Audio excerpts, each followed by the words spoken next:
పల్నాడు జిల్లాలో scrub typhus వ్యాధి కలకలం రేపుతుంది. ఈ వ్యాధి లక్షణాలు జ్వరం, ఒళ్ళు నొప్పులు, వాంతులు, విరోచనాలు ఉంటాయని వైద్యులు చెప్తున్నారు.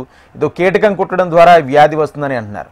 ఈ వ్యాధికి మందులు ఉన్నాయని, ఎవరూ ఆందోళన చెందాల్సిన అవసరం లేదని వైద్యులు భరోసా ఇచ్చారు.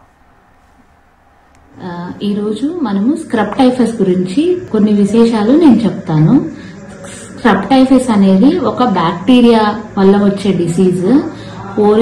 ఓరియన్షియా చుట్సుగుమాషి అనే బ్యాక్టీరియా ద్వారా వస్తుంది. అయితే ఈ స్క్రబ్ టైఫస్ ఎక్కువగా మైట్స్, టిక్స్ అవి కుట్టడం వల్ల వస్తుంది అన్నమాట. మనకి ఈ మైట్స్ అనేవి చిక్కర్స్, లార్వల్ ఫార్మ్స్ లో కుట్టడం వల్ల ఎక్కువగా ఈ స్క్రబ్ టైఫస్ అనేది స్ప్రెడ్ అయ్యే అవకాశాలు ఉంటాయి. అయితే ఈ స్క్రబ్ టైఫస్ ఎట్లా ప్రెజెంట్ అవుతుంది? వ్యాధి లక్షణాలు మామూలుగా ఫీవర్, లూజ్ మోషన్స్, నెమ్ము అట్లాగే వస్తాయి.